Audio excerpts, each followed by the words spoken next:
Hello everyone, welcome to a new episode of Forgotten Games.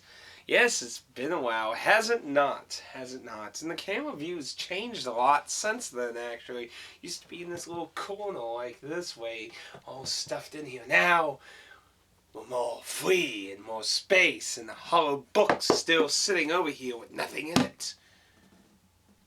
But the pages keep turning anyway. So I have a few that... How to start this off? A few of these titles are titles that are going to be known-ish, but the thing is, I don't feel like anyone really talks about them much anymore. I mean, like, you know, they're just kind of falling into the wayside of time and that. And I can understand most of my audience will know some of these games. Not all of them. So I'm going to start off with what I think is going to be relatively more unknown. But I know, I got a lot of big Squaresoft RPG people, Enix fans from the big RPG days. So a few of these will be known to you, but let's start off with a bizarre game I got when I visited my sister, Tin Star, for the Super Nintendo. This game is Willy Odd, but if you're into light gun games, you're gonna like this. It's really wacky and silly, so if you're looking for a realistic, gritty zombie thing, then you're not gonna be happy then. It's very silly, cartoony, and what's really different about this game versus a lot of other light gun games is where normally in a light gun game, you're usually in a first-person perspective. Oddly enough, your character is moving along the level in a platforming style while you're controlling him in a light gun style. So he basically will shoot you're trying to shoot and stuff while going through the level. So it's kind of like a 2D whale shooter light gun game, if that even terminology ever existed for anything at all. I've never heard anyone talk about this game before, and immediately it was cheap, and the just silly cover of it just made me go, So, be honest, I enjoy it. It is really hard if you want to get I don't know, I personally don't think it's really a good ending. I think all the endings are just stupid, to be honest, but there are different endings depending on your score, and if you want to go for the highest one, which I don't really consider worth it, it's about worth it as much as Final Fantasy X-2's ending part with Titus.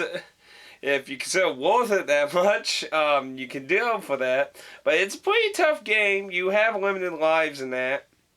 It does have a save functionality in it, though. So you could essentially get better at a level, and until you feel like you got down as best you can and you finish it with as many continues and stuff, you can go ahead and save in that. So it's not completely unforgiving, but it's not exactly the most forgiving thing either. But that's pretty cheap, pretty easy to find, and it's a Super Nintendo game, so not too bad. Now this is a more modern title that I never heard anyone talk about. It was my first 3DS title. Shifting Worlds. I bought with my 3DS XL, and I don't really hear anyone talk about this game. Now, supposedly this is a sequel to like a Flash game that was on the internet, so I don't really know much about that, to be honest. But this is a pretty fun puzzle game. Where you just get invited to this weird mansion, and you basically have to shift through a white and black dimension, and the game adds new rules to the puzzle elements. It's really just a puzzle platforming kind of game, and that's pretty much what it is. I mean, there's not really a whole lot to go into it. It doesn't make much use of the 3D, which is one of the reasons I picked it first, but it doesn't make use of the 3D at all, in my opinion. And it's a fun game just to sit down and play if you're looking for a good puzzle. I would assume this is probably pretty cheap, but I'm not aware of its current price standing. And now on to titles that people might hear about. Let's start with the least known and work our way up. So, a DS title, Hotel Dusk Room 215. This is a very interesting game. because it's a visual novel, first thing. It's a point-click kind of visual novel, but instead of playing your DS, which is pretend this is my DS, in an up-down way, you actually hold it like a book and play the game that way with the two screens. It's the only game in its sequel, which never came to America, something I still want, and sadly does demand a bit of a price because it's in EU and Japan, and obviously a lot of people want the European version, so the European sequel does demand some. And that is something I do want to get my hands on at some point. I enjoyed this. I never finished it, to be honest. But it's really reminiscent of just a lot of puzzle talking and a mystery story. And admittedly, it wasn't as gripping to me to hold me to the end. But it was interesting. And it has been something I've been wanting to go back to and maybe start over again. It's not like... Now, like I said, I haven't finished the game, so I don't know if it gets to that. But I don't feel the same kind of compelling level as, like, 999. So, I think for a visual novel, it has to grab you really hard into the story, or you're just going to walk away really quick. So, But I do think it was a very interesting idea. Particularly, it didn't make my mind wander enough to keep me invested. But if you like that kind of noir kind of feeling, could say a noir feeling of detective-y, you might enjoy this title a lot more than I did. So here's a type of game I don't really get into too very much. Shooter game, not like Halo shooting, but I mean like I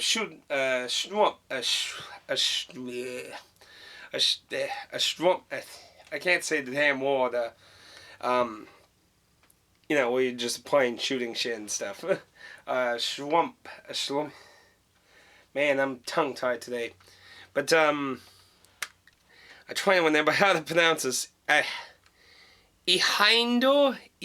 I believe it was a German word, I'm pretty sure that.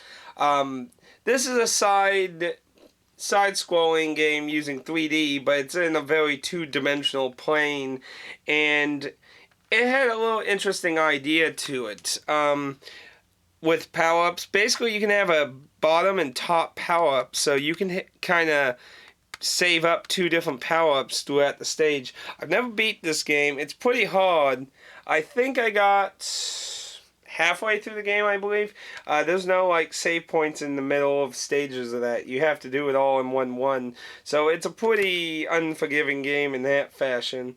But I actually really enjoyed it. And you shouldn't be able to have a hard time finding it. But I don't know how much price it commands these days. So if you're into like little side or upward shooting little ship games of that, you probably would enjoy that. But that would probably be a vastly easier game to you if you're really big into that type of game, though. But I actually enjoyed that. Now here's a game I've talked about before, and I just love this game. And if you're like me, and for some reason you liked Bravely Default's voice actors, which a lot of people have bitched about, lots and lots, and I'm not saying they can't, I mean, it's fine, you don't always like all the characters, different people have different opinions of that, but I feel like if you like me and you enjoyed the voice cast, you might enjoyed this when you was a child, Brave Fencer Musashi. This game has a ludicrous, insane script for America. They just really went batshit crazy with it. And it's a very enjoyable action kind of hack and slash side thing. But it's not in the normal sense you would think in today's standards. It's just really silly. It has an interesting mechanic with, you have a fusion sword that can steal powers from enemies, giving you different abilities. You have a samurai sword, a really big fat sword, so it's a mix of a lot of different ideas, and it's a really enjoyable game, and I definitely recommend Brave Fencer Musashi.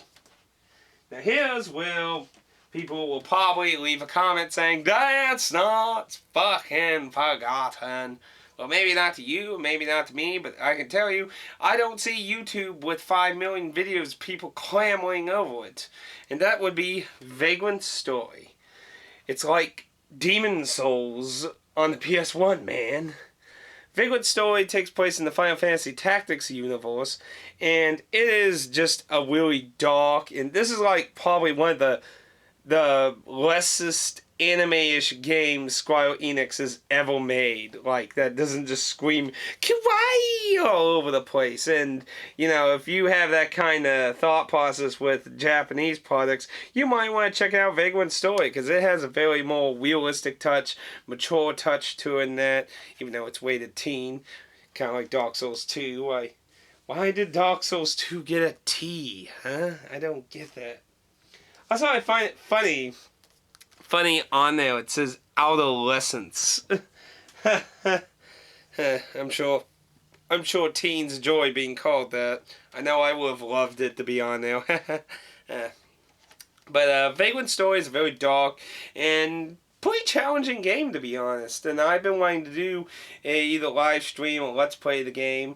And I have brought that up in a video for people to comment on. But Vagrant Story is really, if you like the kind of elements of Dark Souls and Demon Souls, and it kind of throw a kind of a tactics spin to it. Like, if you ever played Parasite Eve, it kind of uses that same idea where you do an attack and a bubble thing of range and that pops up, and instead you like select limbs and shit and attack them and that. It's kind of like a mix of Kingsfield, Demon Souls with a little tactics. So it's a really interesting game, and I don't know how much it commands these days either, but I definitely recommend picking up a copy of Vagrant Story. Because there's like no freaking reason not to have that in your collection, or to beat it, or to play it, or something at some eventual time in your life. But anyway, I know a few of those were probably a little more known, but I don't feel like a lot of people even talk about them anymore. Of course, as I'm pretty sure I've said before, being considered a forgotten game is, of course, a subjective opinion. You know, somebody might consider Chrono Trigger a forgotten game because tons of people ain't talking about it.